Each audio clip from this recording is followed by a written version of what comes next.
পড়ছি অনীশ দেবের লেখা গোয়েন্দা গল্প চুনি হীরা, আজ তৃতীয় পর্ব। ক্লার্ক দুজন যেন উত্তর এবং দক্ষিণ মেরু। একজন বেশ গাট্টাগোট্টা, অন্যজন রোগা। একজন ফর্সা, অন্যজন কালো। একজনের চশমা তো আরেকজনের চশমা নেই, তবে দুজনেরই পরনে ছাই রঙা টেরিকটনের টিপটপ পোশাক। তার ওপরে হোটেল রিভার ভিউর মনোগ্রাম এবং সারি সারি পেতলের বোতাম। রিসেপশন কাউন্টারটা তিমির মতো লম্বা, আর তামা পেতল কাঠের তৈরি। যেখানে যেটা ব্যবহার করা উচিত তাই করা হয়েছে। সবটাই ঝকঝকে তকতকে। আমাকে দেখেই গাট্টাগোট্টা এগিয়ে এলো, মুখে ফুটিয়ে তুলল যান্ত্রিক হাসি। আমি ওকে বললাম যে সেকেন্ড ফ্লোরে, মানে বাংলায় 3 তলায় একটা ঘর চাই। সিঙ্গেল বা ডবল যে কোনো একটা হলেই চলবে। লোকটা ঘাড় ঘুরিয়ে পেছনে তাকালো। ঘরের নম্বর লেখা খোপগুলো দেখল। কোনো কোনো খোপে পেতলের বিশাল টিকিট লাগানো চাবি ঝুলছে। আমি আগেই লক্ষ্য করেছি 203 নম্বর খোপে চাবি নেই, আর 207 নম্বর খোপে চাবি ঝুলছে।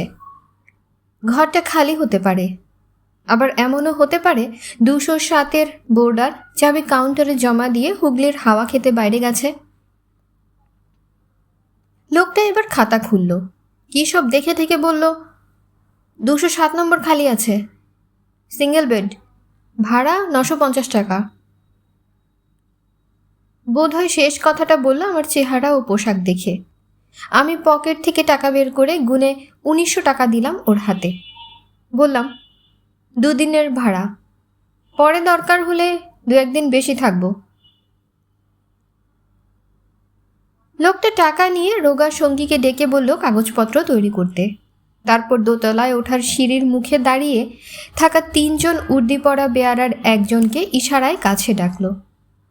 207 নম্বরের চাবিটা তাকে দিয়ে বলতে যাচ্ছিল কি কি করতে হবে। আমি হেসে বাধা দিলাম, বললাম আমি নিজেই পারবো। তারপর চাবিটা নিয়ে পকেটে ঢোকালাম। বেয়ারাটা বেজার মুখে চলে গেল। সিঁড়ির মুখে গিয়ে দাঁড়িয়ে রইল পাথরের মূর্তির মতো। আমি সামনের খোলা খাতায় নাম, ঠিকানা ইত্যাদি লেখার কাজ শেষ করলাম। এবার আসল কাজ। গাট্টাগোট্টা লোকটাকে ইশারায় কাছে ডাকলাম। ও কৌতূহলী মুখে পালিশ করা কাউন্টারের ওপরে ঝুঁকে পড়ে আমার কাছে পৌঁছানোর চেষ্টা করল। জিজ্ঞেস করলাম, টেলিফোন করা যাবে একটা? নিশ্চয়ই স্যার, বলে কাউন্টারের ভেতরের তাক থেকে একটা নীল রঙের হালকা আধুনিক টেলিফোন বের করে কাউন্টারের ওপর রাখল। লোকাল থানার ফোন নাম্বার জানা নেই, অতএব লালবাজারে ফোন করে খুনের খবরটা দিলাম। নিজের পরিচয় জানালাম না, বললাম লাশ গাড়িতে শুয়ে আপনাদের জন্য অপেক্ষা করছে। টেলিফোন শেষ করে গাট্টাগোট্টাকে ধন্যবাদ দিলাম। তারপর পকেট থেকে একটা আইডেন্টিটি কার্ড বের করে পলকে ওর নাকের ডগায় খুলে ধরেই বন্ধ করে দিলাম। একই সঙ্গে জিজ্ঞেস করলাম, 203 নম্বরে কোনো বোর্ডার আছে? লোকটা বার কয়েক ঢোক গিলে খাতা উল্টে পাল্টে দেখল। তারপর বলল, চুনিলাল ব্যানার্জি স্যার, কাল থেকে এসে উঠেছে। লক্ষ্য করলাম লোকটার গলার স্বর কাঁপছে। একটা আইডেন্টিটি কার্ডে এই অবস্থা, তাও যদি কার্ডটা জেনুইন হতো। এই রাম ছাগলটা ধরতে পারেনি যে ওটা আমারই তৈরি।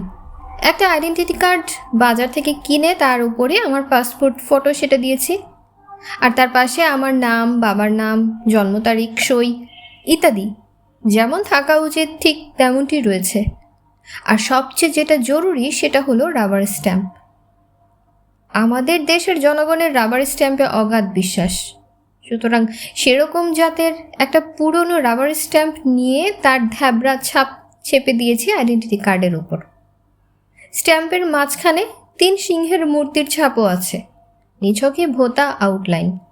শুধু সিংহ 3টের আদলটুকুই বোঝা যায়, তবে রাম ছাগলকে বশ করতে এটুকুই যথেষ্ট। আসল সিংহের কোনো দরকার নেই। সুতরাং কার্ডটা নিশ্চিন্তে পকেটে চালান করে দিলাম। এবার ওকে পরের প্রশ্নগুলো করলাম। চুনি ব্যানার্জির সঙ্গে আর কেউ এসে উঠেছে? কোনো মেয়ে? না স্যার। আমার ভুরু কুঁচকে গেল। হীরার খোঁজেই এসেছি, অতএব পকেট থেকে হীরার ফটো বের করে ওকে দেখালাম। হীরাকে কেউ একবার দেখলেই যথেষ্ট, কোনোদিন ভুলবে না। জিজ্ঞেস করলাম, চুনিবাবুর সঙ্গে এই মেয়েটি ছিল না? হীরার ছবি দেখে লোকটার চশমা কেঁপে উঠল নাকের ডগায়, চোখ জোড়া জুলজুল করে খাই খাই ভঙ্গিতে বলে উঠল, না স্যার, মিসেস রায় তো তার স্বামীর সঙ্গে এসে উঠেছেন। এই তো 218 নম্বর রুমে। বলে খাতার পাতার দিকে আঙ্গুল দেখালো সে। তার মানে চুনি ব্যানার্জি একা উঠেছে, আর হীরা মিসেস রায় নাম নিয়ে উঠেছে তার স্বামীর সঙ্গে? হুম, ওরে মন, পৃথিবীর গভীরতর অসুখ এখন। সুতরাং নোলা ঝরা লোকটাকে আরও 1 ডিগ্রি কাহিল করতে বললাম। স্বামী আবার কি সর্বগাস? সত্যি স্যার, তাই? আমি এক চোখ ছোট করে বললাম, তবে ওর রেটটা বড্ড হাই, আসলে দেখতে সুন্দর তো। কত রেট স্যার, কত? এরকম একজন বিউটি কুইন। লোকটার ডান হাতটা নড়ছিল, বোধহয় নজরের আড়ালে পকেটের খুচরো পয়সা গুনছিল। আমি পাথরের মতো মুখ করে বললাম, 10,000 পার নাইট। টকবগে বেলুন চুপসে গেল পকেটে। একটা দীর্ঘশ্বাসও বেরিয়ে এলো, তার সঙ্গে তাল মিলিয়ে মুখটাও বেজার হয়ে গেল। আমি এবার লাল মারুতির প্রসঙ্গে এলাম। জিজ্ঞেস করলাম, আধ ঘন্টাটাক আগে লাল রঙের মারুতি অমনি নিয়ে কোনো কাস্টমার এখানে এসেছিল? ব্লু গার্ডেন রেস্তোরাঁয় বসেছিল খেতে। লোকটা হাসল, বলল, সেটা ঠিক বলতে পারবো না স্যার, তবে আমাদের রেস্তোরাঁটা দোতলায়, ওখানে মাইকেল আছে, ও তখন স্টেজে গাইছিল, ও সব লোককে ঠিকঠাক মনে রাখতে পারে, ওকে একটিবার জিজ্ঞেস করে দেখুন। আমি হেসে ধন্যবাদ জানালাম। পকেট থেকে লুব্রিকেশন ফি হিসেবে একটা 100 টাকার নোট বের করে লোকটার দিকে এগিয়ে দিলাম। এর আবার কী দরকার ছিল স্যার? বলতে বলতে টাকাটাও নিল। যতক্ষণ পর্যন্ত পরের টাকা খরচ করছি ততক্ষণ দয়ালু হতে কোনো বাধা নেই। তবে লোকটার মুখের দিকে তাকিয়ে একটু অবাক হলাম। আপন মনে বিড়বিড় করে কি যেন হিসেব কষছে। বোধহয় ভাবছে বাকি 9,900 টাকা কোত্থেকে জোগাড় করা যায়। আজ রাতে হীরাকে যে ও স্বপ্নে দেখবে তাতে কোনো সন্দেহ নেই। গরিব তো স্বপ্ন নিয়েই বাঁচে।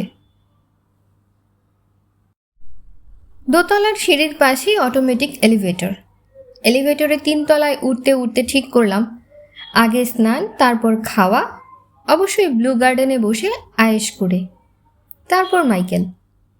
কিন্তু ওর পদবিটা ঠিক কি হতে পারে? জ্যাকসন না মধুসূদন দত্ত? ব্লু গার্ডেনে নামের মধ্যে যেমন একটা মিষ্টি সুর ও ছবি রয়েছে, চেহারাতেও তাই। বিশাল খোলা হাওয়া রেস্তোরাঁ, ব্যাবিলনের শূন্য উদ্যানের মতোই এই নীল উদ্যান। হোটেলের সদর দরজার দিকে মুখ করে তৈরি হওয়ার ফলে এখানে বসেই নদী দেখা যায়। টের পাওয়া যায় ছন্নছাড়া বাতাস। রোদ অথবা বৃষ্টি আড়াল করতে মাথার উপরে উঁচু নিচু পিরামিডের ঢঙে তৈরি স্বচ্ছ প্লাস্টিকের আচ্ছাদন। রেস্তোরাঁর 70% খোলা হাওয়ায় আর বাকি 30% অন্দরে। সেই অংশে নাচ গানের ডায়াস, বার কাউন্টার এবং কিচেন, আর খোলা অংশে টেবিল চেয়ার সাজানো। রেস্তোরাঁয় ভিড় মাঝারি রকমের। একে বর্ষাকাল, তার উপরে বেলা প্রায় 2টো, তাই হয়তো খদ্দের বেশি নেই। তাছাড়া এই রেস্তোরাঁর আকাশ ছোঁয়ার দামও একটা কারণ হতে পারে। খাওয়া দাওয়া সেরে নিলাম আয়েশ করেই। খালি পেটে কখনো রিভলভার চালানো যায় না। বেয়ারাকে বিল মেটাতেই একটা ক্যাশ মেমো হাতে পেলাম। চেহারায় ঠিক লালুর ক্যাশ মেমোর মতো। বেয়ারাটাকে ডেকে লালুর ক্যাশ মেমোটা দেখিয়ে কয়েকটা প্রশ্ন করলাম। লোকটা কিছুই ঠিকমতো বলতে পারল না। তখন ওকে বললাম, তোমার নাম নিশ্চয়ই মাইকেল নয়? বেয়ারাটা আমতা আমতা করে বলল, না স্যার, মাইকেল গান গায়, গিটার বাজায়। একটু আগে ওর গান শেষ হয়েছে, আবার সন্ধেবেলা ওর শো শুরু হবে। আঙ্গুল তুলে দূরের কোণের ডায়াসটাকে দেখিয়ে বলল, ওই স্টেজে। মাইকেল এখন কোথায়? পকেট থেকে কার্ডটা বের করে বেয়ারাটাকে দেখালাম। ছোট্ট করে উচ্চারণ করলাম লালবাজার। লোকটা মুখ তালশ্বাসের মতো ফ্যাকাশে হয়ে গেল। না, আজ দেখছি শুধু রাম ছাগলদের দিন। লোকটা রীতিমতো কাপা গলায় বলল, মিউজিক রুমে স্যার। আমার ভুরু কুঁচকে গেল। জিজ্ঞেস করলাম, সেটা আবার কোথায়? ওই যে স্টেজের পাশের দরজাটা। আমি চেয়ার ছেড়ে উঠে পড়লাম। লুব্রিকেশন ফি হিসেবে 10 টাকা বের করলাম। লোকটাকে অনেক কষ্টে টাকাটা নিতে রাজি করালাম। টাকাটা বকশিস হিসেবে দিয়ে কি হবে ভেবে জিজ্ঞেস করলাম, তোমার নাম কি? ক্ষুদিরাম স্যার। বাহ। মাইকেল, তারপর ক্ষুদিরাম। আজ কি স্বাধীনতা দিবস না প্রজাতন্ত্র দিবস? কে জানে নিচের ওই গাত্তা গোত্তা চশমাওয়ালার নাম রামমোহন অথবা প্রফুল্ল কিনা। ভেলভেট মোড়া সুদৃশ্য চেয়ার ছেড়ে উঠে পড়লাম। এবার অপারেশন মাইকেল। কতগুলো ব্যাপার আমাকে রীতিমতো ভাবিয়ে তুলেছে। শরদিন্দু মিত্রের কাজের দায়িত্ব হাতে নেওয়ার পর কেউ আমাকে সাদা মারুতি নিয়ে ফলো করছিল। তারপর চুনি ব্যানার্জির লোক আমাকে শাসিয়েছে। আর সব শেষে লাল মারুতি ভ্যান নিয়ে লালুর অপঘাতে মৃত্যু। লালু কি করতে এসেছিল রিভারভিউতে? এলো, ব্লু গার্ডেনে খেলো দিল, তারপর একজোড়া গুলি খেয়ে মরে গেল। যে গুলি ছুটেছে সে নিশ্চয়ই গাড়ির বাইরে থেকে পেছন থেকে ফায়ার করেছে। আর তখন গাড়িটা হয়তো ছুটন্ত অবস্থায় ছিল, নইলে 4টে গুলির মধ্যে 2টো গায়ে লাগবে কেন? যারা রিভলভার চালায় তাদের টিপ কি এতই ভোঁতা হয়? হঠাৎই আমার থিওরিতে একটা বড় গলদ চোখে পড়ল। না, লালু যখন গুলি খায় তখন সে মোটেই ড্রাইভ করছিল না, কারণ সিটে বসা অবস্থায় সিটের গদি ফুটো না করে কোনো গুলি ওর বুকে বা পিঠে বিঁধতে পারে না। সামনের সিটের গদিতে সেরকম কোনো ফুটো আমার নজরে পড়েনি।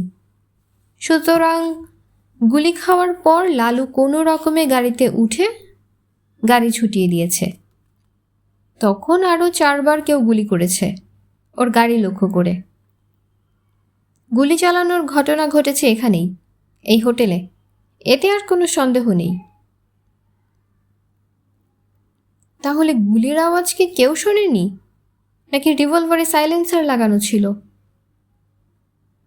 এইসব উল্টোপাল্টা ভাবতে ভাবতে মিউজিক রুমে গিয়ে ঢুকলাম। সঙ্গে সঙ্গে হুইস্কির গন্ধ নাকে এসে ঝাপটা মারল।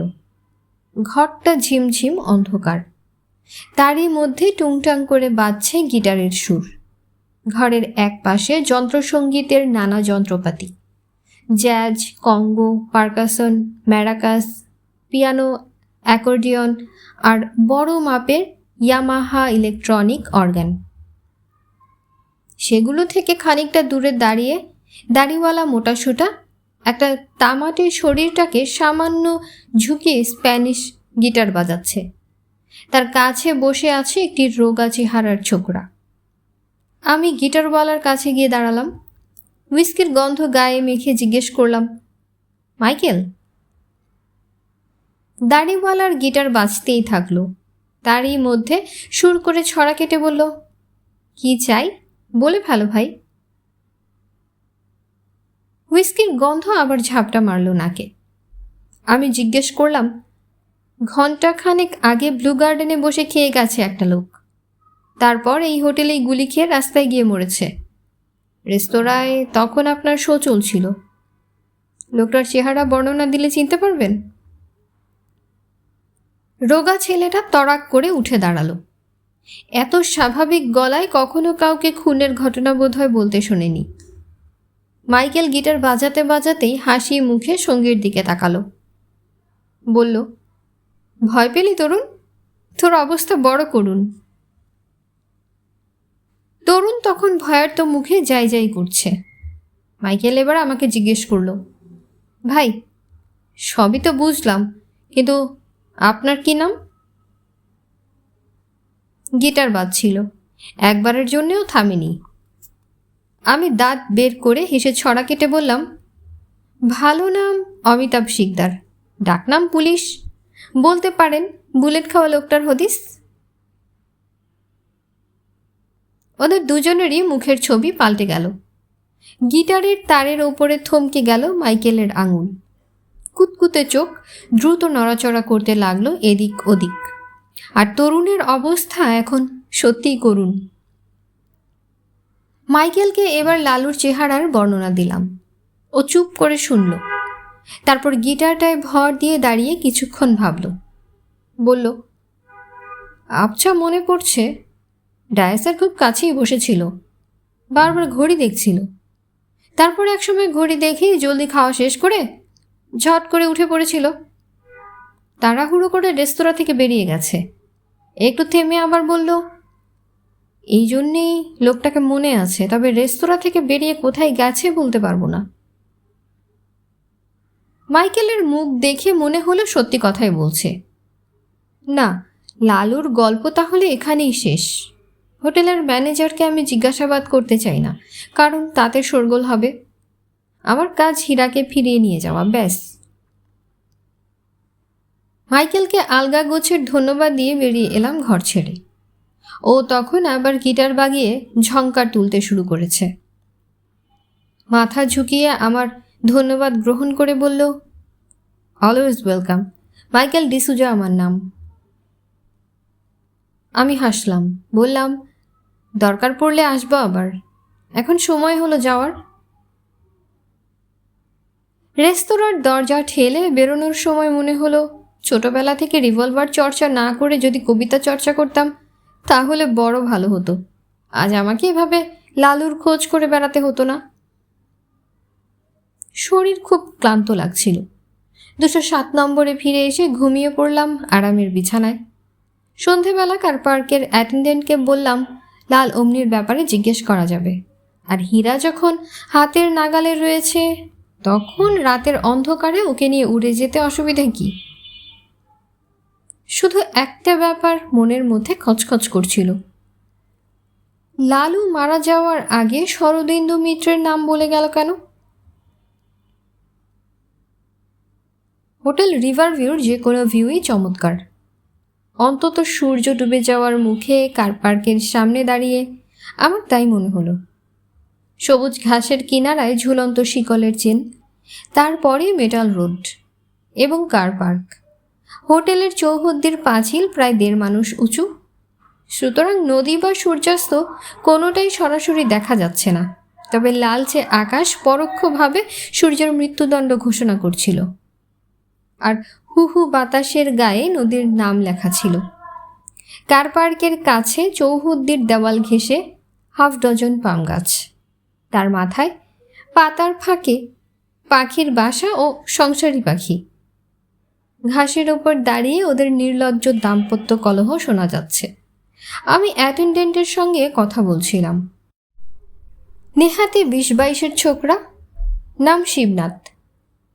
কালো মুখ, পুরনো বসন্তের দাগ, সামনের কয়েকটা দাঁত উঁচু, পরনে খাকি পোশাক।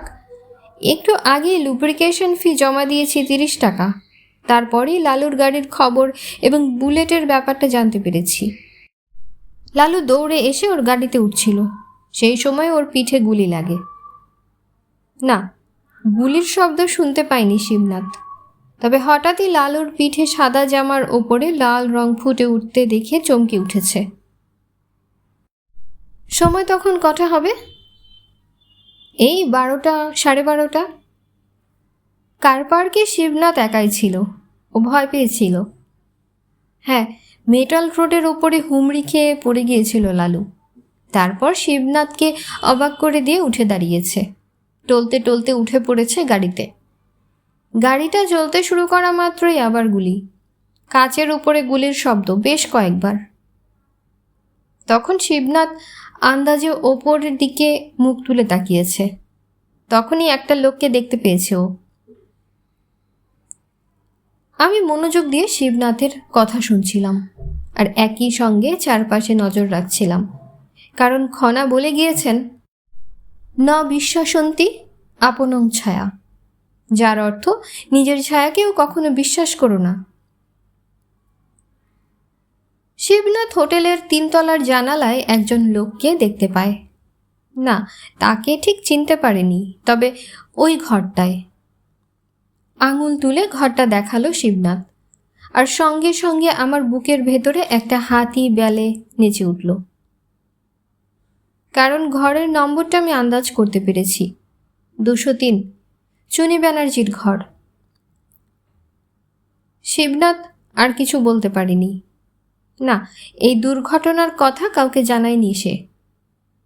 তখন ওকে আইডেন্টিটি কার্ডটা দেখিয়ে আশ্বস্ত করলাম, এই বলে যে ওর কোনো ভয় নেই, পুলিশ ওকে বিরক্ত করবে না। শিবনাথ 30 টাকাটা ফেরত দেওয়ার জন্য ঝুলোঝুলি করতে লাগলো।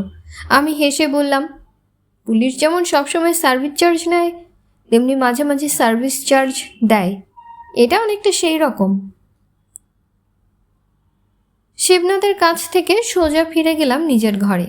সুদৃশ্য ড্রেসিং টেবিলের পাশ থেকে ব্রিফকেসটা নিয়ে রাখলাম বিছানার ওপরে। কম্বিনেশন লক ঘোরাতেই ব্রিফকেস খুলে গেল। ভেতরে কাগজপত্র, কলম, টুকিটাকি জিনিস, এছাড়া ছোট্ট একটা ডাম্বেল। মাঝের হাতেলটা কাঠের, তাতে আঙুলের মুঠোর মাপে খাঁচ কাটা, আর 2 মাথায় 2টো ইস্পাতের বল, বড় জোর 2 সেন্টিমিটার ব্যাস।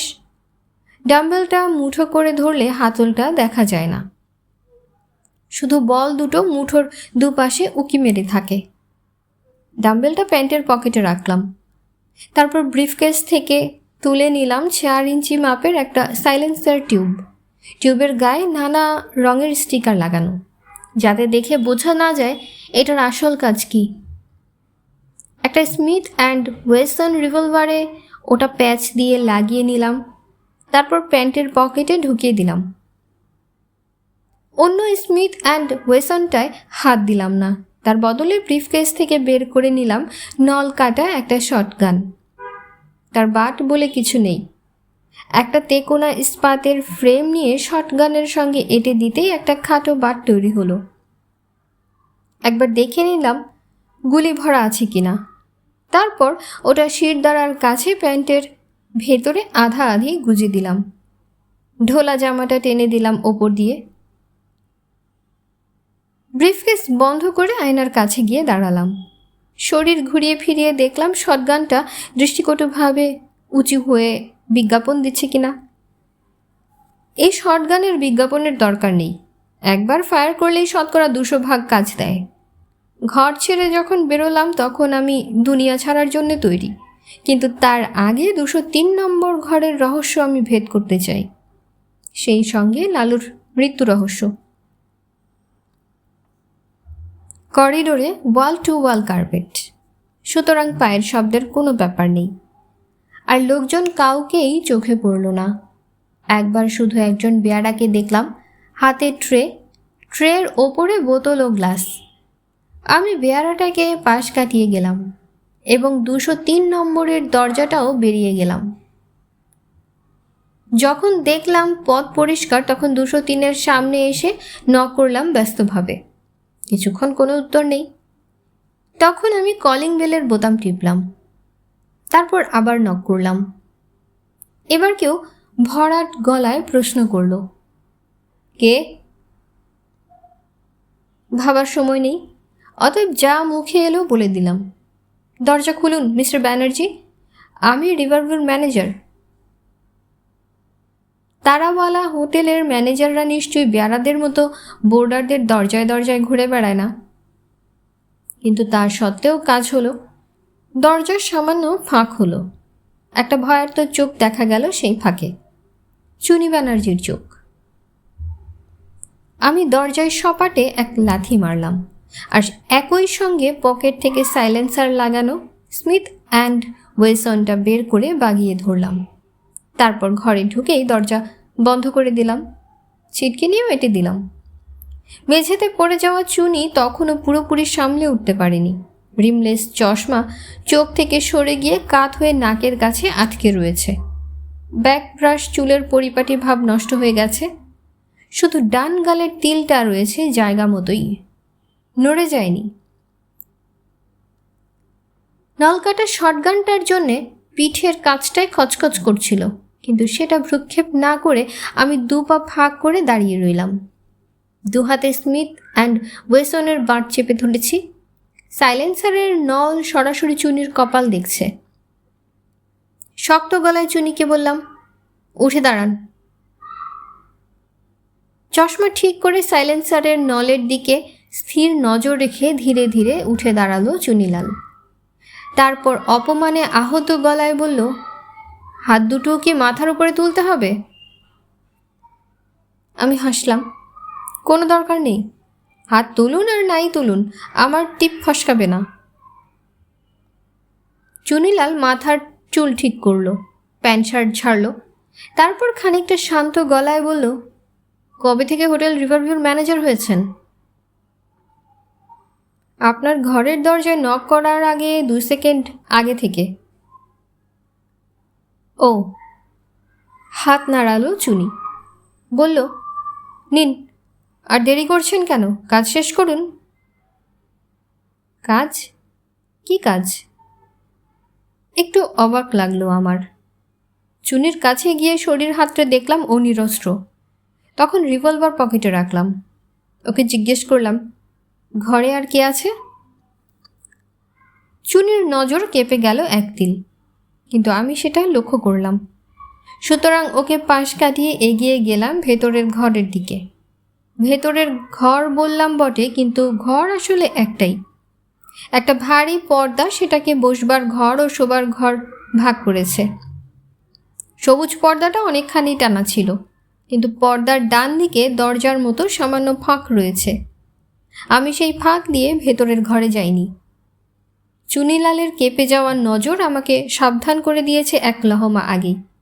অতএব এক ঝটকায় মেঝে পর্যন্ত লেপ্টে থাকা পর্দার বাঁদিকের কোণ দিয়ে ঢুকে পড়েছি ভেতরের ঘরে, চুনির শোবার ঘরে। চায়ের দোকানের সেই শিক্ষানবিশ ছোকরা মাস্তানের কথা মনে পড়ল। চুনিদা বহুত খতরনাক লোক। কথাটা যে একেবারে মিথ্যে নয় সেটা এখন বোঝা গেল, কারণ শোবার ঘরে একটা লোক উপুর হয়ে শুয়ে রয়েছে। না, বিছানায় নয়, খাটের নিচে, ঘরের মেঝেতে। তবে মেঝেতে কার্পেট থাকার জন্য শুয়ে থাকতে বোধহয় তেমন কষ্ট হচ্ছে না। লোকটা পর্দার শেষ প্রান্তের দরজার দিকে সজাগ চোখে তাকিয়ে বাঘের বাচ্চার মতো ওত পেতেছিল, বোধহয় আমারই জন্য। ওর হাতে অস্ত্র শস্ত্র কি আছে ভালো দেখার মতো সময় এবং মনের অবস্থা আমার ছিল না। তাছাড়া শটগানটা অনেকক্ষণ ধরে পিঠের কাছে খচখচ করছিল, তাই পর্দা তুলে ঢোকার সময়ই ওটা হাতে বের করে নিয়েছি এবং ওই হুমড়ি খাওয়া অবস্থাতেই ওর মাথার দিকে তাক করে ট্রিগারে আঙুল শক্ত করে ফেলেছি। আমি ঘরে ঢোকার সঙ্গে সঙ্গেই বাঘের বাচ্চা আমার দিকে তাকিয়েছিল, কিন্তু ততক্ষণে দেরি হয়ে গেছে। শটগানের নিশানা নির্ভুল লক্ষ্যে স্থির। লোকটা নিশ্চয়ই পেশাদার পুরনো পাপী, কারণ নলকাটার শটগান দেখেই চিনতে পারল। বুঝতে পারল যদি আমি ওর কপাল তাক করে ফায়ার করি তাহলে মুন্ডুটা খুঁজে পাওয়ার জন্য খবরের কাগজে হারানো প্রাপ্তি নিরুদ্দেশ কলামে বিজ্ঞাপন দিতে হবে। সুতরাং নিমেষের মধ্যে ওত পেতে থাকা বাঘের বাচ্চাটা শুয়োরের বাচ্চা হয়ে গেল। মুখ ফ্যাকাশে, চোখে ভয়। আমি নোংরা গলায় বললাম, হাত দুটো সামনে বাড়িয়ে মাথা নিচু কর। লোকটা দণ্ডি কাটার মতো সামনে 2 হাত বাড়িয়ে মুখ নিচু করে শুয়ে পড়ল। চুনি ব্যানার্জি ইতস্তত পায়ে ঘরে এসে ঢুকল। আমি ওকে বললাম, আপনার বডিগার্ডকে খাটের তলা থেকে টেনে বের করুন। খাটের তলায় উকি মেরে দেখলাম, না, ওই একজনই, আর কেউ নেই। চুনিলাল ওর চেলাকে টেনে বের করলো খাটের তলা থেকে। লোকটার গায়ে আঁটো সাঁটো গেঞ্জি, তার ওপরে লেখা লাভ, পাশে হৃদয়ের ছবি, আর ওর পায়ে ডেনিমের প্যান্ট। প্যান্টের পকেট উঁচু হয়ে রয়েছে। চুনিলাল বারবার আমাকে দেখছিল এবং অর্থপূর্ণ চোখে তাকাচ্ছিল ওর চেলার দিকে। চেলা এপাশ ওপাশ ঘাড় নাড়ল, অর্থাৎ না, আমার মনে হলো চুনিলাল আমার হাতের নলকাটা শটগানের গুরুত্ব বোঝেনি। চেলা বুঝেছে, তাই গুরুকে বোঝাতে চাইছে। আমি চেলাকে বললাম, জামা প্যান্ট খোল, জলদি।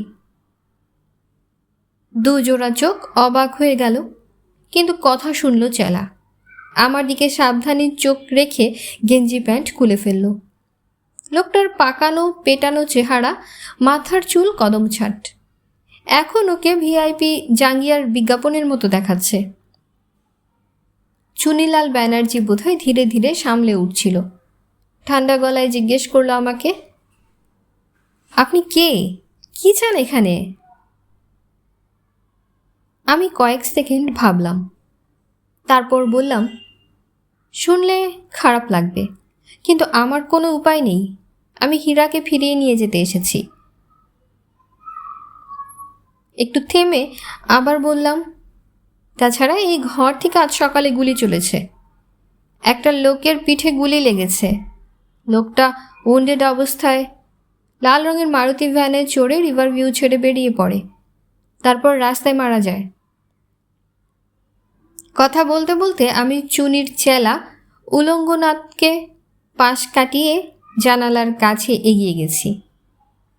উকি মেরে দেখছি নিচের কার পার্কের দিকে। হ্যাঁ, ঠিকই বলেছে শিবনাথ, এই জানালা দিয়েই গুলি চালানোটা নেহাত অসম্ভব নয়।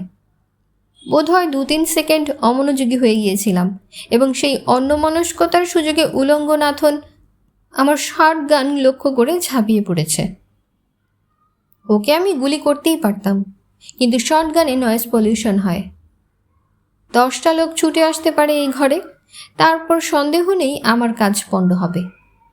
উলঙ্গনাথনকে দেখে যতই মাথা মোটা মনে হোক, ও বোধহয় মনে মনে ঠিক এই হিসেবটাই কষেছিল।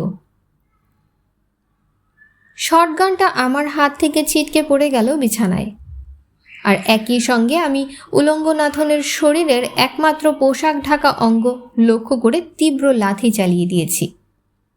লাথি যে জোরেই লেগেছে সেটা যন্ত্রণার শব্দ শুনে এবং আমার ডান পায়ের ব্যথা অনুভব করে বোঝা গেল। কিন্তু লোকটা একেবারে অকেজো হয়ে পড়ে যায়নি, শুধু সামান্য কাবু হয়ে সামনে হাত চেপে ঝুঁকে পড়েছিল। আমি আর অপেক্ষা করিনি, পকেট থেকে মিনি ডাম্বেল বের করে শক্ত মুঠোয় ধরেছি এবং পরক্ষণেই বাতাসে এক সুদীর্ঘ বৃত্তচাপ রচনা করে ইস্পাতের বল মারাত্মকভাবে আঘাত করল উলঙ্গনাথনের শক্ত বুকে। হাড় ভাঙার শব্দ হলো বোধহয়। উলঙ্গনাথন হাঁটু গেড়ে বসে পড়ল কার্পেটের ওপর। আমি ডাম্বেল ফেলে দিলাম হাত থেকে।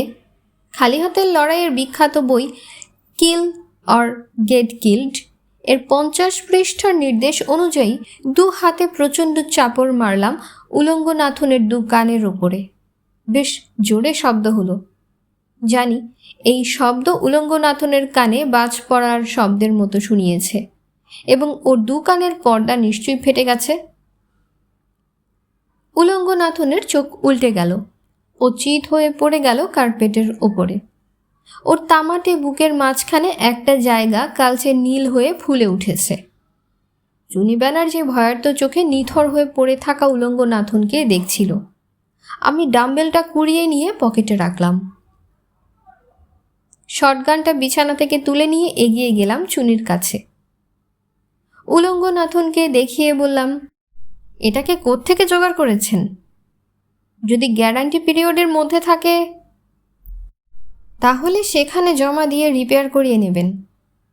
আমার কথা চুনির মাথায় কতটা ঢুকলো কে জানে। ও বড় বড় চোখে ফ্যাল করে আমাকে দেখছিল। বোধহয় ভাবছিল একটু আগের দেখা ঘটনাগুলো স্বপ্ন না সত্যি। আমি আর দেরি করলাম না। চুনির কলার চেপে ধরে শটগানটা ওর মুখের কাছে নিয়ে এলাম। দাঁতে দাঁত চেপে জিজ্ঞেস করলাম, কে গুলি চালিয়েছে এ ঘর থেকে? চুনি ব্যানার্জি হাঁপাতে লাগলো। ওর গলা বন্ধ হয়ে গেল। কোনো রকমে বলল, সুরিন্দার গুলি করেছে। কে সুরিন্দার? মেঝেতে পড়ে থাকা উলঙ্গনাথনকে দেখালো চুনিলাল। ও গুলি করেছে। আমি জিজ্ঞেস করলাম, মেশিনটা কোথায়? ওর প্যান্টের পকেটে আছে। আমি মেঝেতে পড়ে থাকা প্যান্টটার দিকে তাকালাম। ওর পকেটে বড় জোর একটা রিভলভার থাকা সম্ভব। ওই রিভলভার দিয়ে 3 তলা থেকে লক্ষ্যভেদ করা অসম্ভব। তাছাড়া রিভলভার থেকে ছোড়া গুলি কখনো ওই দূরত্বে লালুর দেহ এফোর ওফর করতে পারত না। আমি চুনিলালকে দেখলাম এক পলক। ওর ঠোঁটও ছটফট করছে, ঠোঁট কাঁপছে। কিছু একটা বলতে চায় কিন্তু বলতে পারছে না। চিন্তা করে দেখলাম নলকাটা শটগানটা যদি ওর মুখের ভেতরে গুজে দিয়ে ফায়ার করি তাহলে শব্দ তেমন জোরে শোনা যাবে না। সে কথাই বললাম চুনিকে। ও কি একটা বলতে গিয়ে ঠোঁট ফাঁক করলো। সঙ্গে সঙ্গে শটগানটা আমি ওর দাঁতের ফাঁকে গুজে দিলাম। একটা গো গো শব্দ বেরিয়ে এলো চুনির মুখ থেকে। চোখ আবার বড় মাপে বড় হয়ে গেল। আমি হাসতে হাসতে বললাম, শব্দ কম হবে বটে, তবে এই ঘরের দামি কার্পেটটা একেবারে নষ্ট হয়ে যাবে, কারণ গুলিটা যখন আপনার মাথার পেছন দিয়ে বেরোবে তখন মাথার ঘিলু টিলু রক্ত হাড়ের কুচি সবই ছিটকে বেরোবে তার সঙ্গে। কিন্তু কি করব, উপায় নেই। তারপর হাসি থামিয়ে ধমকের সুরে বললাম, শিগগির বলুন মেশিনটা কোথায়? রিভলভার দিয়ে সুরিন্দার ও কাজ করেনি। আমি কথা বলতে বলতে চুনিলালের ফর্সা গালে হাত বুলিয়ে দিয়েছিলাম। তখন টের পেয়েছি ওর গালের পেশি কাঁপছে। সেটা স্বাভাবিক, আমি মোটেই অবাক হইনি, কিন্তু অবাক হলাম ওর তিলটা লেপ্টে গালে মাখামাখি হয়ে গেছে দেখে। নকল তিল। আমি স্থির চোখে চুনিলাল ব্যানার্জিকে দেখতে লাগলাম। এখন বুঝতে পারছি চায়ের দোকানের সেই উঠতি রংবাজ নেহাত মিথ্যে বলেনি। চুনি ব্যানার্জি সত্যি বহুত খতরনাক লোক। আমি শটগানটা টেনে বের করে নিলাম ওর মুখ থেকে। টানের হ্যাচকায় একটা দাঁত পড়ে গেল মেঝেতে, কিছুটা রক্তও বেরোলো। আমি আবার জিজ্ঞেস করলাম, মেশিনটা কোথায়? আগে মেশিন পরে তিল। নকল চুনি আঙ্গুল তুলে বিছানাটা দেখালো। আমি সুরিন্দারের বুকের ওপরে পা দিয়ে ওর দেহ ডিঙিয়ে গেলাম। তারপর এক টানে উল্টে দিলাম বিছানার তোষক। সঙ্গে সঙ্গে দেখতে পেলাম মেশিনটা 303 উইনচেস্টার, টেলিস্কোপ লাগানো। রাজনৈতিক ব্যক্তিত্বদের খতম করার জন্য এই ধরনের দূরপাল্লার মেশিন ব্যবহার করা হয়। মেশিনটা বাঁ হাতে তুলে নিলাম। ফিরে গেলাম নকল তিলের কাছে। সুরিন্দারকে লাথি কষানোর পর থেকে ডান পাটা একটু টনটন করছে। নকল চুনি এখন ভয়ে কাঁপছে। কাঁপারই কথা, আমার ডান হাতে শটগান, বাঁ হাতে 303, পকেটে সাইলেন্সার লাগানো স্মিথ অ্যান্ড ওয়েসন, আর সেই মারাত্মক ডাম্বেল। এসব দেখে এবং জেনে ভয় পাওয়ারই কথা। তাছাড়া সামনেই পড়ে আছে সুরিন্দারের ড্যামেজড বডি। তোর নাম কি? আমার প্রশ্ন করার ভঙ্গি দেখেই লোকটাকে জানিয়ে দিল এ প্রশ্ন আমি দ্বিতীয়বার করব না। ও চটপট বলল, রমেন হালদার। আমি ঠান্ডা গলায় বললাম, আমার হাতে সময় বেশি নেই, গোটা গল্পটা তাড়াতাড়ি বল। কথা শেষ করার সময় শটগানটা খানিকটা ওপরে তুললাম। রমেন আত্মরক্ষার ভঙ্গিতে হাত তুলে আঁতকে উঠল। বলল, বলছি, সব বলছি, মুখটা ধুয়ে আসি। বাথরুমে গিয়ে মুখ ধুয়ে এলো রমেন। তারপর একরকম টলতে টলতে বিছানার উপরে গিয়ে বসে পড়ল। চোখ থেকে চশমাটা খুলে ছুঁড়ে দিল একপাশে। মাথার চুলে দু হাত চালিয়ে বলল, আপনি কে জানি না, তবে মনে হচ্ছে চুনিদা আপনার সঙ্গে এঁটে উঠবে না। আমি চুনিদার কথা মতো এই মেকআপ নিয়ে কাল থেকে এই ঘরে এসে উঠেছি, আর সুরিন্দার বলে এই লোকটা সবসময় আমার সঙ্গে রয়েছে। চুনিদা বলছিল আমার ওপরে অ্যাটাক হতে পারে, কিন্তু কি করব? 10,000 টাকা দিয়েছে আমাকে। মাথা ঝাঁকালো রমেন। তারপর বলল, বিশ্বাস করুন কাল থেকেই ভয়ে ভয়ে আছি। মারুতি গাড়ির লোকটাকে সুরিন্দার খতম করলো কেন? বলছি। একটু দম নিল রমেন। আজ সকালে আমরা ব্রেকফাস্ট খেতে ব্লু গার্ডেনে গিয়েছিলাম। চুনিদা বলেছিল মাঝে মাঝে ঘরের বাইরে বেরোতে, লোকজনকে দেখা দিতে, যাতে সবাই আমাকেই আসল চুনিলাল ব্যানার্জি ভাবে। ব্রেকফাস্ট সেরে চলে আসছি, তখন কটা হবে, বড় জোর 9:30 কি 10টা। হঠাৎই মাইকেল ডিসুজা নামে দাড়িওয়ালা একটা লোক সুরিন্দারকে ডেকে নিয়ে কী যেন বলল। তখন সুরিন্দার আমাকে এসে বলল একটা লেজুর লেগেছে, ওটাকে খতম করতে হবে।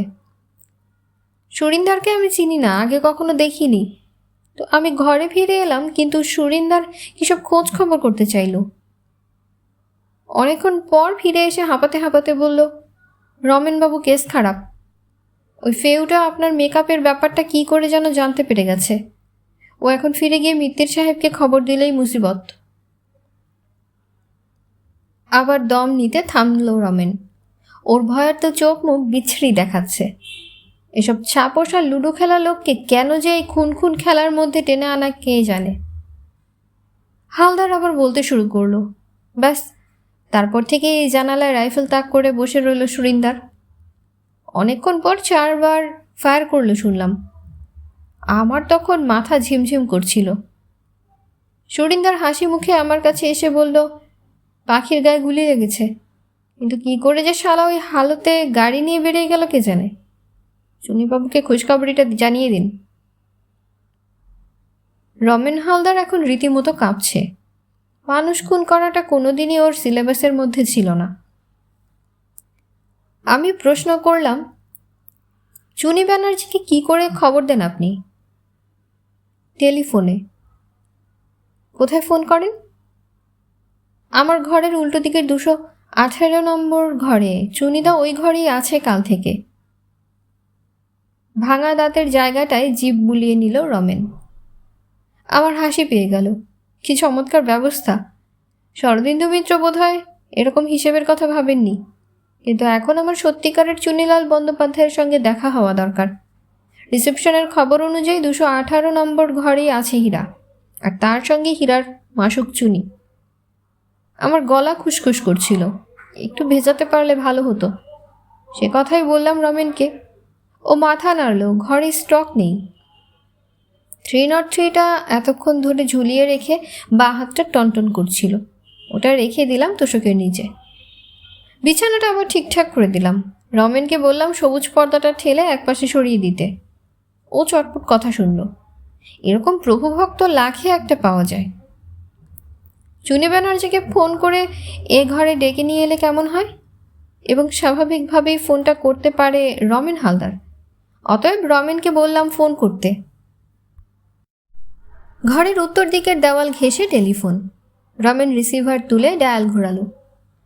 ইন্টারকম লাইনের ব্যবস্থা, সুতরাং 3টে সংখ্যা ঘোরালেই কাজ হয়। আমি টেলিফোনের কাছে গিয়ে যেতে চাইলাম, কারণ সম্ভব হলে দু প্রান্তের কথাই আমি শুনতে চাই। কিন্তু আমার অগ্রগতিতে বাধা দিল সুরিন্দার। ওর পড়ে থাকা নিথর দেহটাকে এতক্ষণ কোনো আমল দিইনি আমি। না দিয়ে যে ভুল করেছি সেটা এখন বুঝলাম। সুরিন্দার পেশাদার। হয়তো ও চোখ খুলেছে মিনিট আগেই এবং বেশ খুঁটিয়ে আমাকে এবং আমার হাতে ধরা অস্ত্রশস্ত্রকে লক্ষ্য করেছে। তাই প্রথম হ্যাঁচকাটা মারল আমার ডান পা ধরে, আর প্রায় একই সঙ্গে আমার হাতে শটগান ধরে টান মারল। সুরিন্দার জানে না আমিও পেশাদার। ও যে পাঠশালায় পড়েছে সেখানে পড়াশোনা করলে আমি নির্ঘাত ডাবল প্রমোশন পেতাম।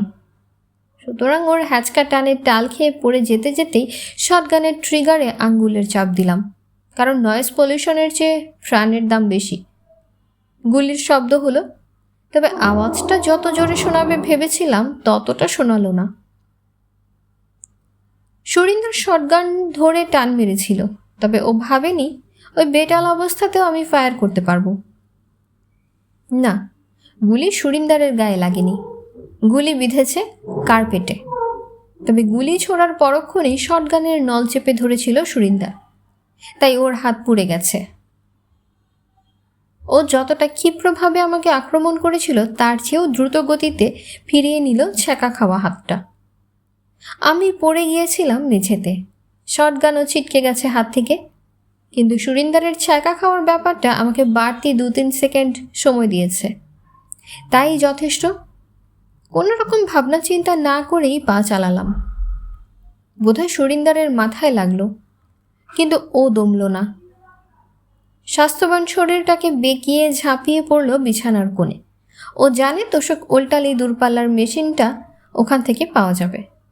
মেশিনটা সুরিন্দার পেল, কিন্তু ততক্ষণে সাইলেন্সার লাগানো স্মিথ অ্যান্ড ওয়েসন আমি পকেট থেকে বের করে ফেলেছি এবং নিশানা নির্ভুল করার ব্যাপারে কোনো রকম চেষ্টা না করেই ট্রিগার টিপেছি। গুলি সুরিন্দারের উড়ুতে লাগলো। ও কাত হয়ে পড়ে গেল মেঝেতে। যন্ত্রণার দু একটা টুকরো চিৎকার বেরিয়ে আসতে লাগলো ওর মুখ থেকে। এবার আমি সোজা হয়ে উঠে দাঁড়ানোর সময় পেলাম। স্মিথ অ্যান্ড ওয়েসন পকেটে ঢুকিয়ে একটু দূরে পড়ে থাকা শটগানটা তুলে নিলাম। মনের ভেতরে একটা ঠান্ডা রাগ কাজ করছিল। এই সুরিন্দার নামের শুয়োরের বাচ্চাটাকে কোথা থেকে তুলোধনা শুরু করব? মাথা থেকে না পা থেকে? আমি সুরিন্দারের কাছে এগিয়ে গেলাম। চোখের কোণ দিয়ে দেখলাম রমেন ফোনে কথা বলা শেষ করে ফোন নামিয়ে রেখে প্রায় দৌড়ে এগিয়ে আসছে আমার দিকে। ফ্রিজ! আমি চেঁচিয়ে হুকুম দিলাম। আমার শটগান রমেনের বুকে দেখছে। রমেন থেমে গেল মাঝপথে। ভয়ে কেঁপে যাওয়া গলায় বলল, প্লিজ ওকে ছেড়ে দিন, চুনিদা আসছে ঘরে, প্লিজ। আমি সুরিন্দারের বুকে এক লাথি কষালাম। অমিতাভ শিকদারের সঙ্গে যারাই মোকাবেলা করে তারা জীবনভর সে কথা ইয়াদ রাখে। ওক শব্দ করল সুরিন্দার। আঘাত সামলাতে চিত হয়ে গেল।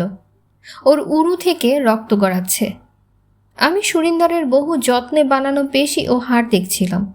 কি অযত্নেই না আমি এখন এগুলো চুরমার করব। সাপের বাচ্চাকে মাথা না থাতলানো পর্যন্ত বিশ্বাস নেই। সুতরাং শটগানটাকে উল্টো করে বাগিয়ে ধরে সুরেন্দারের পাঁজরের মোক্ষম জায়গায় বসিয়ে দিলাম। সুন্দর শব্দ হলো, প্যাকাটি ভাঙার মতো। সুরিন্দার চেঁচালো প্রাণপণে, আর একই সঙ্গে টুংটাং শব্দে কলিং বেল বেজে উঠল।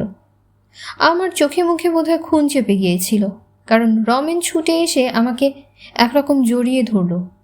বলল, চুনিদা এসে গেছে, ওকে এবার ছেড়ে দিন প্লিজ। আমি এক ধাক্কায় রমেনকে দরজার দিকে ঠেলে দিলাম।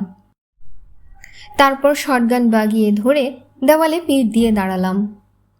জীবন মরণের খেলা আমাকে এক ধরনের বিকৃত আনন্দ দেয়।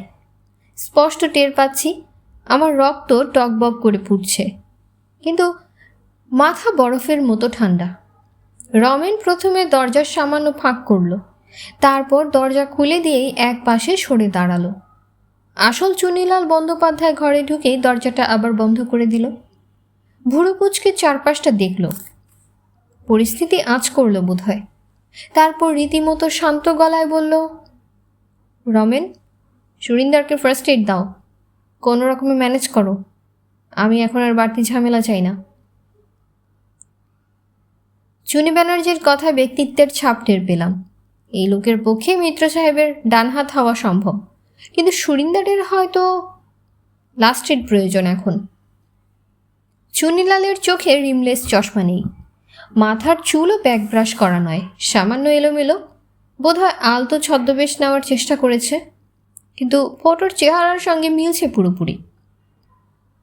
আমার দিকে, আমার হাতের দিকে কিছুক্ষণ তাকিয়ে থেকে শান্ত গলায় চুনি বলল, মিস্টার শিকদার, আমার ঘরে চলুন, সেখানে বসে আমরা নিরিবিলি কথা বলতে পারি। আমি কিছু একটা বলতে যাচ্ছিলাম, কিন্তু আমাকে হাত তুলে থামিয়ে দিয়ে চুনিলাল বলল, কোনো প্রশ্ন নয়, অন্তত এখানে। আমি চাই আমাদের কথাবার্তা নিরিবিলিতে হোক। যদি আপনার আপত্তি না থাকে তাহলে শটগানটা কি লুকিয়ে ফেলবেন? আমার চোখে বোধহয় দ্বিধা ফুটে উঠেছিল।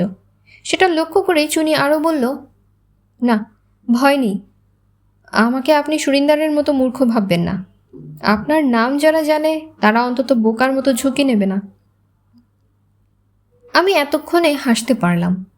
নিজের কোম্পানির জন্য জুৎসই ডেপুটি ম্যানেজার বাঁচতে কোনো ভুল করেননি শরদিন্দু মিত্র।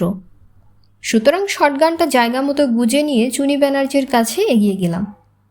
বললাম, চলুন নিরিবিলিতে বসে কথা বলা যাক। You are most welcome. হাসল চুনি, আমার হাতে হাত মেলালো। আমার গলা শুকিয়ে কাঠ, একটু ভেজানো দরকার। শুকনো গলায় বেশিক্ষণ কথা বলা যায় না। আশা করি 218 নম্বর ঘরটা মরুভূমি নয়। 203 নম্বর থেকে বাইরে বেরিয়ে কোনো রকম শোরগোল বা ভিড় নজরে পড়ল না। না, গুলির আওয়াজ কেউ শুনতে পায়নি। তাছাড়া ব্লু গার্ডেনে মাইকেলের সঙ্গীতানুষ্ঠান শুরু হয়েছে। তার জম্পেশ ধুমধাম এখান থেকেও শোনা যাচ্ছে। সেই আওয়াজে আমার তৈরি নয়েজ পলিউশন দিব্যি চাপা পড়ে গেছে। দূষণ দিয়েই দূষণকে ঢাকতে হয়। চাবি ঘুরিয়ে 218 নম্বর ঘরের দরজা খুলতে খুলতে চুনি প্রশ্ন করল, শরদিন্দু মিত্র আপনাকে পাঠিয়েছে? আমি বললাম হ্যাঁ। একটু চুপ করে থেকে যোগ করলাম, হীরাকে আমি ফিরিয়ে নিয়ে যেতে এসেছি, আর আপনিও আমার সঙ্গে গেলে ভালো হয়। মিত্র সাহেব আপনাদের দুজনকে আশীর্বাদ করার জন্য অপেক্ষা করছেন। অবাক চোখে আমার দিকে ফিরে তাকালো চুনি, বলল, তাই? তারপর করিডোরে দাঁড়িয়েই অট্ট হাসিতে ফেটে পড়ল। একটা মেয়ে বিভৎস সেজে গুজে আমাদের পাশ দিয়ে যাচ্ছিল, হাসির শব্দে চোখ ফিরিয়ে দেখল আমাদের। আমি বিব্রতভাবে কিছু একটা বলতে যাচ্ছিলাম, মেয়েটা আমাকে লক্ষ্য করে বাঁকা হেসে চোখ মারল। না, হোটেল রিভারভিউর জবাব নেই। চুনি ব্যানার্জির কাছ থেকে গোটা গল্পটা শুনলাম। 218 সঙ্গে 203 একমাত্র মাপ ছাড়া সাজসজ্জায় আর কোনো তফাৎ নেই। ভেড়ার লোমের মতো হালকা বাদামি কার্পেটে মেঝে ঢাকা, ঘরে 3 রকম আলো, তার মধ্যে নৈশবাতির চেহারাটা টেডি বিয়ারের মতো। আসবাবপত্র সবই অভিজাত, সুদৃশ্য ড্রেসিং টেবিল, তার মাথায় প্রসাধন বাতি, চওড়া আধুনিক খাট, তার উপরে পরিপাটি বিছানা, বিছানার চাদর দেওয়ালের ডিস্টেম্পার ও কার্পেট, এই 3 সঙ্গে মানানসই মিল। ঘরে একটিমাত্র ছোট মাপের ফ্লোরোসেন্ট বাতি জ্বলছিল, সেই কারণেই একটা নিষ্প্রভ ভাব ছড়িয়ে রয়েছে সর্বত্র। তারই মধ্যে নিচু লয়ে শোনা যাচ্ছে চ্যানেল মিউজিক। 2 সোফায় মুখোমুখি বসলাম আমরা। সামনে ছোট টেবিল, টেবিলে গ্লাসে হুইস্কি। সেই হুইস্কি সঞ্জীবনী ঝর্ণা হয়ে আমার মরুভূমি গলা বেয়ে নামছে। কেমন যেন এক স্বপ্নের ঘোরের মধ্যে বসে আমি চুনি ব্যানার্জির কথা শুনছিলাম। ঘরে হীরা নেই, সেটা আমাকে অবাক করেছে, কিন্তু এ বিষয়ে কোনো প্রশ্ন করিনি। সময় মতো করা যাবে। চুনি ব্যানার্জি পানিও নেয়নি, তার বদলে সিগারেট ধরিয়েছে। বোধহয় মাথা ঠিক রাখতে চায়, অন্তত এরকম বিপদের সময়ে। আজ এই পর্যন্তই। পড়ছিলাম অনিশ দেবের লেখা গোয়েন্দা গল্প চুনি হীরা, আজ 3য় পর্ব। গল্পধ্বনি ভালো লাগলে সাবস্ক্রাইব করে আমাদের সাথেই থাকুন। ধন্যবাদ। আল্লাহ হাফেজ।